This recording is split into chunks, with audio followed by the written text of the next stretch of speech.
the thing about my memory lately is not very good. Okay, so I'm going to assume that there's some of you are right now making phone calls and talking to people, and your goal is to get an appointment to speak to people. Awesome, keep doing it.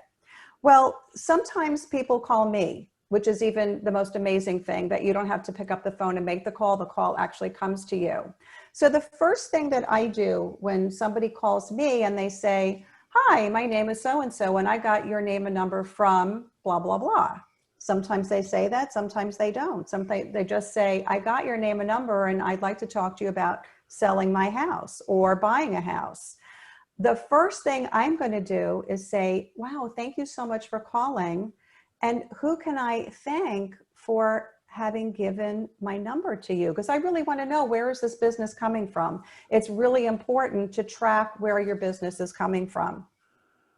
And that's where our relationship starts, on the telephone. I'm going to ask them if they have a little bit of time to talk to me, because I want to create that connection as quickly as possible. And then to set up a time to continue the conversation. The whole relationship isn't going to start in that initial call, but I'm going to get a sense for what they need. I'm going to get a sense, are they a buyer? Are they a seller? What's their time frame? And then in the world of Zoom, the first thing I'm going to offer them is a Zoom appointment. How many of you are doing Zoom business right now? Just raise your hand, or, okay. Okay, some of you I can't see, I'm assuming you're raising your hand. But Zoom has actually been a wonderful opportunity for us to save time and to be really efficient. Think about the time that we're saving, not driving to the office, not going to somebody's house. We're doing so much more by working from home. So I'm going to set up an appointment with them so that we can explore in more detail what it is that their needs are. If I'm the person making the phone call, because I do lead generation and I do call our database and I call expired listings and I call people like that, I'm going to ask them if they're familiar with my name or my services. So I'm going to, again, try to create relationship, explain a little bit about who I am on the telephone with them. For those of you who are new or newer to real estate, and perhaps you don't have a past client to refer you, you still have the power of the office. Are you familiar with the Keller Williams Innovations office? Well, you know, we're one of the top agencies in the county or in the city. And so you can rely on the whole merits of the whole office in giving yourself some clout and talking to people. Once I've established my next appointment, I'm going to send them a little goodie email. We used to actually do a drop off at somebody's house. We used to actually physically place a little bag by their front door, and we're not doing that right now for a variety of reasons. But right now I will send them a package about who my team is, who am I and who my team is, so that I'm sort of strutting my stuff, you know, like a really proud bird. I think of an ostrich that like really kind of walks around like that. And I'm going to actually be telling them all about the Scherer team. Well, we've done this and we've done that. And it's going to have a list of our recent sold properties over the past few years so that they can see that we are very active and we are doing a lot of business. It will also have some information about our marketing. A lot of the information you can get off of the Keller Williams site. There's a whole marketing suite that you have access to being a Keller Williams agent. We've modified it a little bit, but a lot of the basics are there for you. So in this, we call it a pre-meeting email. There'll be our recent solds. There'll be that whole explanation about our marketing. There'll be some sample postcards and newsletters that we do. And we will also, we include a wonderful thinking list of things you should ask your real estate agent. This is one of my favorite tools. This is a list that says to people, before you hire an agent, here are some things you should ask them. And the list is something like this. Are you a realtor in good standard? Have you had any sold properties in the recent 30 days or 1 year? Do you work by yourself or as a team? Can I reach you on the weekends? Things like this. Do you have a list of past clients I could talk to? And yes, I include that as well. I give them a list of my references, buyers and sellers. And I say to them, if you need an additional list, let me know.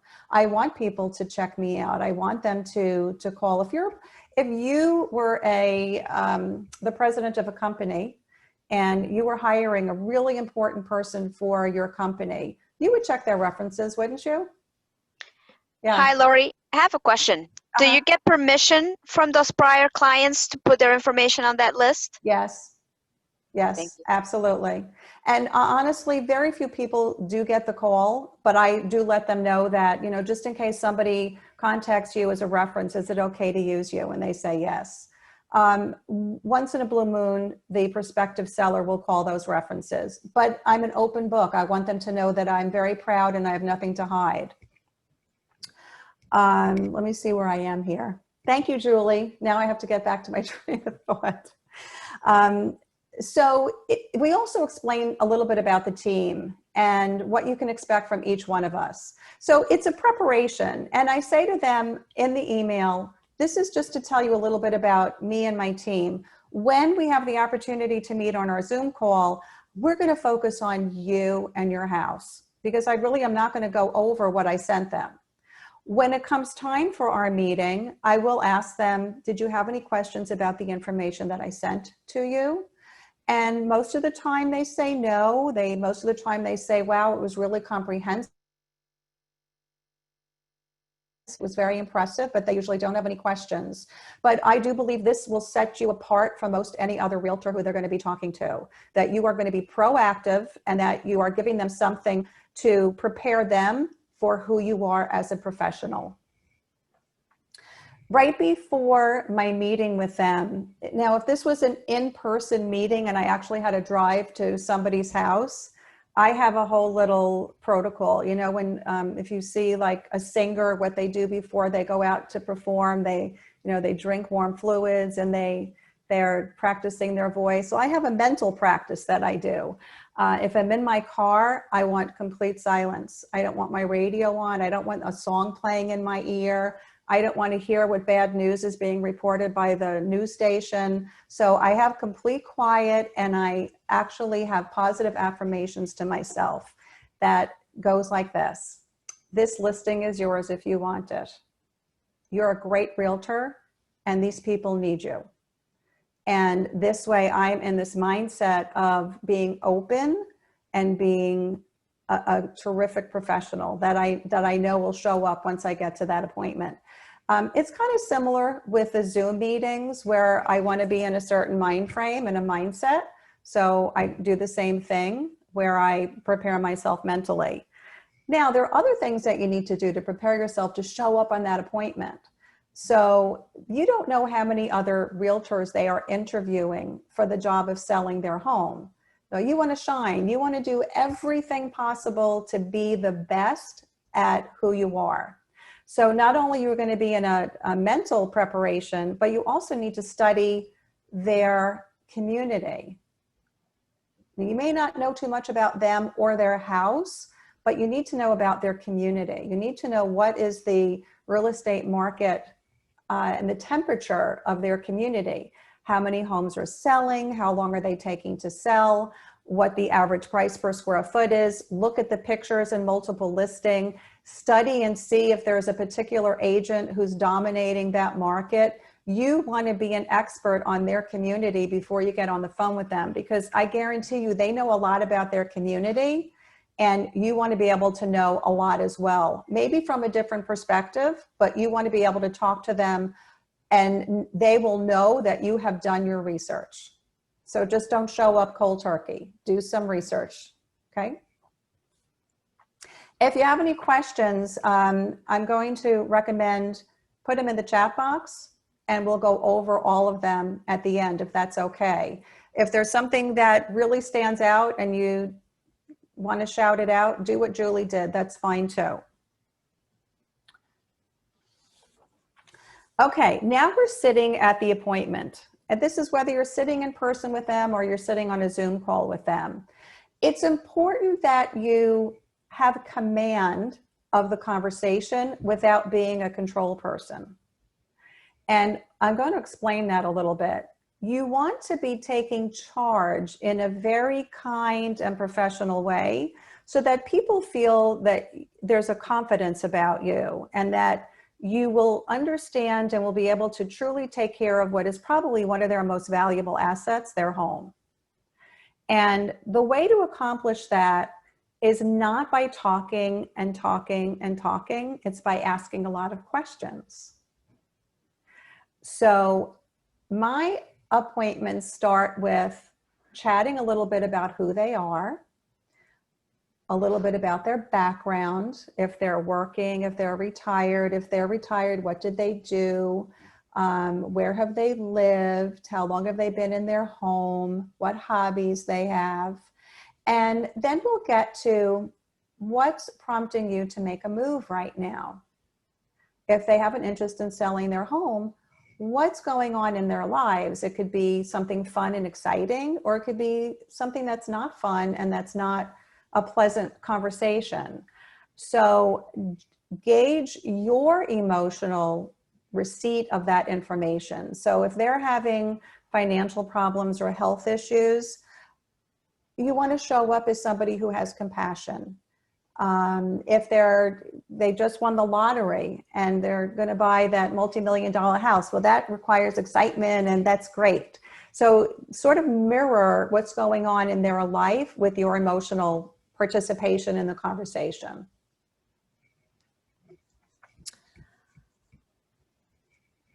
Make sure you turn off your phone. I should have said that. We forget to turn our phones off, so make sure your phone is on vibrate when this is going on, because there's nothing like having that distraction, and it just throws you off. Be in curiosity of the people who you're sitting with. Ask them a lot of questions, as I said, and get to know what's important for them in your interview process with them. I asked them how long they've been living in their home. I asked them how the process was when they purchased the home. Did they use a real estate agent? How did they like the relationship they had with that agent? What did the agent do that they liked? What did the agent do that they didn't like? Did they ever sell a home before? Okay, tell me about that. How long ago was it? How long did the process take? What did you like that the agent did? And just to get an idea about what their past history was, because that'll tell you a lot about people. If they start complaining about, oh, my realtor never communicated with me, they didn't listen to me, it took forever to sell my home, and then I had to give it away, I had to lower the price. Keep digging into that and find out, well, it's possible that they were selling their home during a terrible market, which really was not the fault of the realtor, but lack of communication on the part of the realtor could have been the reason why they felt that they did not get service properly. So establish how they like to be communicated with. What's your preferred method of communication? Do you prefer a phone call, a text, or an email? And how often do you like to be communicated with updates? Some people like every week. Some people don't want to hear from you until they have an offer. So everybody's going to be a little bit different. Just ask them the questions. And the most important thing, when they give you the answer, repeat the answer. This is critical because this lets them know that you're listening to their answer. You may think that it sounds silly, but it's not childish. And I'll give you a for instance. Let's say that the question is, how long did your home take to sell the last time you sold it? And they said, well, you know what? It should have taken 30 days, but it took 3 months. All you need to do is say, wow. So you really thought it should have been 30 days, but it took 3 months. Well, I'm sure that was frustrating. That's not insulting to somebody by repeating back what they've said. Would you agree? That's just being in agreement with them and acknowledging what they're saying. It's a great method of communication to practice, not just in real estate, but in relationships with other people too. Because a lot of times people will ask you a question, you answer, and you get the feeling that they didn't even hear you. But I guarantee your ears are going to be on high alert now when people ask you a question and you answer them. If they gloss over it and don't repeat it, you're going to be thinking, oh, that's right, Laurie said they're probably not listening to my answer. So I'm going to ask you all to do a little test and have a conversation with somebody. You ask them a question. And when they give you the answer, somehow repeat that answer to them in a real casual, interested way. And I guarantee you their reaction is going to be different. They're going to start smiling. They're going to feel really comfortable. They're going to feel that you are making them a priority. And they are. They're a priority, especially a potential seller. So the rule is talking less and asking more questions. Be in curiosity. It's good for you also because it gives you information. It gives you a good direction of how you need to deal with them. I don't know how many of you are aware of the DISC personalities. We have DISC. Each one of us has a different DISC personality. We do our personalities differently. There's somebody who's D, who's a driver. They just give me the answers, just, no fluff, just give me those answers. And then you have somebody who's an I, very inspirational. They will explain something in a lot of detail and color and flowery and very, very whoozy doozy. And then you have somebody who's an S who is, they really care about people. They, always want to check in with you and make sure they're sensitive. And then you have somebody who's a C, who's very compliant. That would be somebody who's like an accountant or financial planner, and just give me the bottom number. So you have to sort of assess who is the type of person that you're sitting with, because if you have somebody who's that C person, who's that real, very concise, compliant person, if you start telling them a story like this, you're going to lose them. So there's something called mirror and matching. If somebody is talking very quickly, you want to sort of get into their tempo, talk somewhat similarly to their tempo, but also their style. So you don't have to do this forever, but for the first few minutes of your relationship of meeting and greeting them, it will connect you to them. They will feel more comfortable. If you're talking very fast and the person you're sitting opposite is the slow talker, they're not going to connect with you. So just kind of gauge them and go to their level. It'll really help to establish a trust. Something that we hear all the time is people won't remember what you've done for them, but they will remember how you made them feel. So if somebody feels, I'm going to take your question now, Lee, because we're talking about it. If sellers are a couple with different DISC profiles, how do you communicate with them? Great question. So it's a crapshoot because it depends if one person is the dominant in the relationship, and you kind of have to figure that out. It's a question of sometimes shifting your energy differently as you're looking straight at one of them. The one that's a dominant or a D, you may address differently, and then you may shift your attention this way to the one who needs to have the fluff and the slower conversation. So initially you may have to show up in two different energies until you can find that momentum that's somewhat in the middle. Good question. And it happens. It really does. Sometimes you'll figure out very quickly who the real decision maker is, and other times you could be fooled. So try to be in relationship that's comfortable somewhere in the middle. Something else that's, you would think that showing up on an appointment, very, I know it all, I got this, I'm confident. that's going to win you the listing. It won't. You need to be confident, but you also need to be kind and soft. I know it's kind of a strange combination. Be confident, but don't be overpowering or overbearing. Some people, especially somebody who is a D, they want to feel that they're controlling you. This is the perfect person for you to keep repeating their answers to, because they want to know that you're getting everything they're saying. Don't bring any of your personal stuff to your meeting. Even if there's a commonality of something about going on in your life. If you're talking to somebody who is going through some struggles and you're going through some struggles too, don't share it with them. Get the relationship going, get your listing going. If there's something you want to know about this person, if you believe there could be a friendship at the end of it, it'll happen. And then you can share those things, but don't do it when you are interviewing for this really important job. Make it all about them, nothing about you. Leave all of your personal stuff at home, in the car, wherever. Okay? And if they try to engage you in conversation, keep it very simple. Don't share too much with them.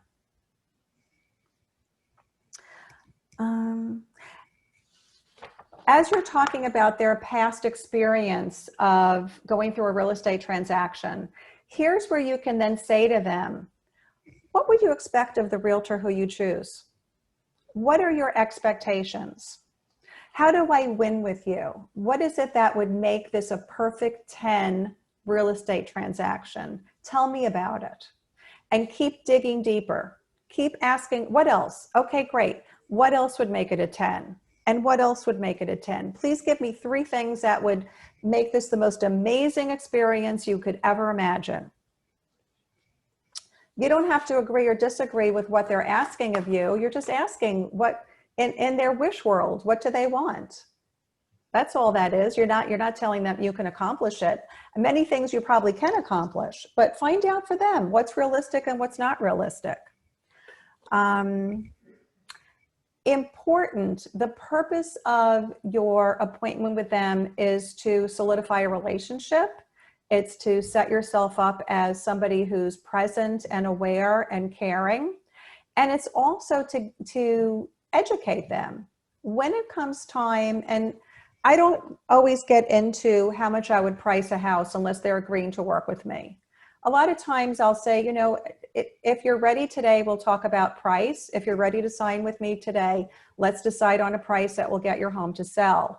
If they're not ready, if they're fact finding, I could always say to them, you know, when it's closer and you're ready, then we'll talk about where the numbers are, because the numbers are changing so drastically every day. I really don't want to undervalue your home today, where next week it could be actually a higher number. So if it's okay with you, I'd rather put that on hold until you're really ready to sign with me. Words are very important, how you use them. Once we're in agreement and they've signed the listing agreement, your work is not over. Your work is going to start in a different way. I am very clear with what is going to happen at this point. I don't just take my paperwork and leave. So I very carefully tell them what they can expect next. If there's some staging that needs to be done in your home, we will then talk about it, going through room by room. And there are so many aspects of listing a home. I'm not going to be able to cover every little bit of thing on this call, but this was more about how do I, you know, mentally show up and how do I get into relationship with people, because it's all about the people. I explain about how we have a professional photographer come in, how we will then assess those pictures that are taken and select the best ones for them. I do ask them to participate in editing. If there's anything that they'd like us to add to the description of their home, I engage them in the process. I don't make this a secret. I ask them for their opinion on things. Plus and minus. If you loved it, let us know. If there are things you want tweaked, let us know. Some of the tools that I do use when we get to the point of creating a list price, in educating them, I'm going to show them market information. We're going to look at real numbers, not what their neighbor 2 years ago sold their home for. So we're going to look at things like trend graphics, which is something that's available through our Keller Williams office. It's a wonderful online tool that you can focus in on a zip code or the name of a community and get market information. You can go back years ago, and if they bought their house 5 years ago, you can actually print out what the market was like 5 years ago and show them in comparison what it is today. So educating them in black and white is key. You're not making up a number. You're really showing them why you are recommending why they should price their home at a certain number. It's verification. The numbers don't lie. And as you as their realtor and they as sellers are looking at this information, when it's time for a buyer to make them an offer, a buyer is going to look at the same information. So we have to make their price make sense to everybody, make sense to you, to them, to the realtor who may bring a buyer, to the appraiser, to all of these people who are going to be involved in their transaction. So it's having them self-discover. So we also have a program called RPR, that's True Your Multiple Listing. It's another online tool that can help to create a property value on a home. Now realize all of these things together, you have to make sure that they are in alignment with what's going on in the community. So I don't use that as a foolproof means. If I look at what the market statistics are from other homes, and the number that comes in on the RPR looks very out of line, I may choose not to use that. So you have to support your numbers. Make sure you have enough evidence to support your numbers.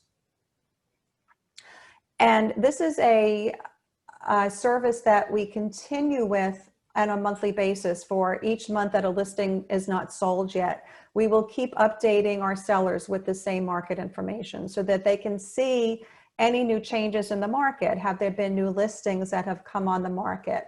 How has that changed the desirability of their home? Do they have a lot more competition or less competition? Right now, as most of us know, we are in a very strong seller's market, which means there's very little inventory and homes are selling very quickly. So you have to adjust your conversation with them according to what's going on in the market right now. A year ago, I was having completely different conversations with people. So it's all relative to what we have right now. In the listing agreement, I also include what we call is a net sheet. The net sheet is a worksheet of expenses and fees that the seller is responsible for when they sell their home. Like everything up front, and I have them sign this so that they can't say to me, you never told me I would have to pay X fee. There's a difference between a fee and an expense. A fee would be like our commission. That's a professional fee, but an expense is something that they really have no option but to pay. That would be like the title policy. In Palm Beach County, the seller pays for the owner's title policy. That would be documentary stamps. That's a sales tax to the county on the sale of their home. There's also a fee for an attorney or title company to handle their closing. Some of you on the call have what we call a compliance fee. We add that in to help to offset some of our transaction fee. So there is a difference between an expense and a fee. Some things are negotiable, some are not. And we then will have to select that listing price and know that homes are selling between 3 and 5% of their listing price. So at a sale price of X dollars, this is what your net number would be. So I go over that very clearly with them, have them sign it, and then they get a copy of everything. Checking in frequently during the meeting with them. Do you have any questions so far? It's a lot of information you're going over with them. So taking a little break along the way and just check in with them. Okay, great, let's move forward and just keep going. After everything is signed, here's the follow-up. At this point, the next person you're going to hear from is so-and-so. If it's you, it's you. If it's the photographer, it's the photographer. So just be clear with them that when you walk out the door, that they're not forgotten. Give them an idea. You'll hear from our photographer by end of day today or by tomorrow. I will let you know when he's coming. If you don't have the listing signed, here's the other thing you do. Why not? Is there something that I should have asked you that I didn't cover? Since you have not shown me that right today you're comfortable signing with me, is there something that we missed discussing? How much time do you need? What's your follow-up plan with them? And let them know, have an agreement. Is it okay if I check back with you on Thursday? I'm sure you have a lot to think about. And what if I call you back on Thursday, have their agreement, make sure you put it in your calendar and call them back. It's important, don't walk out the door without a follow-up plan. Are you going to get every listing appointment you go on? No. You may not want every listing you go on either. However, even the best of us and the most experienced of us, sometimes A, will choose not to take a listing because either A, their expectations are just so off the charts, or B, their personalities are so in conflict with you. So this is a relationship. And if you don't feel that you can have a trusting relationship with somebody long-term, you can choose not to take on that burden, because it could be a burden. It'll emotionally drain you. So I'm going to leave you with a couple of key thoughts. Be honest, be reliable, be open-minded, kind, caring, compassionate, present. And my parting words with somebody who is ready to list their house, I will say at the end of my whole presentation, based on everything I just shared with you, do you feel confident that I can get your home sold? And a lot of times they will say yes. I have lost very few listings to other realtors. Oh, that's the other thing I'm going to share with you too. I do ask them, are you interviewing other agents? I want to know who my competition is. I want to know if they've already spoken to other agents. And I want to know if they have the need to continue to talk to other agents. And most of the time I like when somebody else goes before me, because usually most people don't present such a comprehensive plan as what I do. So now I'm going to ask you, what questions do you have? And you guys can take yourself off mute and you can just shout them out. I have a question. Uh-huh. So you said you don't go over price unless they are ready to sign. Is that just a yes, we're ready to sign, or do you literally make them sign before going over the rate? So let me clarify that for you. I won't designate a listing price. I'll go over the market with them. And there's always a value range because not every home sells at the same price. So what we'll see is that homes are selling between, say, $180 and $200 a square foot. So based on those valuations, your home is going to be between this and that without getting a specific number. I don't want to commit to a specific number until you're ready to list it. Basically, you won't go over the net sheet unless they're ready. The net sheet, not until, correct. But I will prepare them. There are many times that I will share with them that there are expenses that are your expenses as a seller, and I will go over them, but not to the point that they have to sign that. But I will educate them on what will be their responsibility, which is the owner's title policy. Some of them have never sold a home in Palm Beach County. They may have come from Broward or Miami or another state where it's different. So I'll give them a ballpark on what some of their expenses are. And I basically say it's about 8% of your price for your closing expenses between professional fee, title policy, documentary stamps, and some other miscellaneous fees. It's about 8%. Thank you. Thank you. Anybody else? Yeah, Laurie, could you repeat the last part when you said, based on everything I've shared with you, do you feel confident? And then Well, it's actually, do you feel comfortable and confident that I'm the right agent to sell your home? I basically am asking for their agreement that I can get the job done. okay, thank you.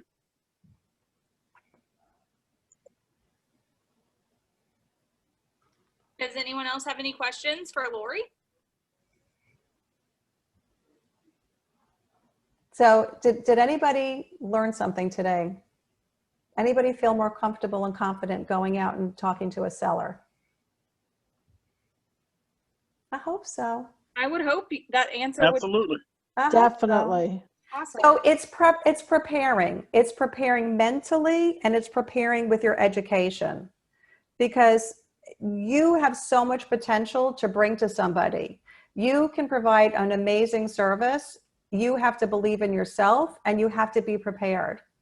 The knowledge doesn't come, just by breathing. You really have to do the work. You've got to do the work. You've got to study. You've got to plan and practice.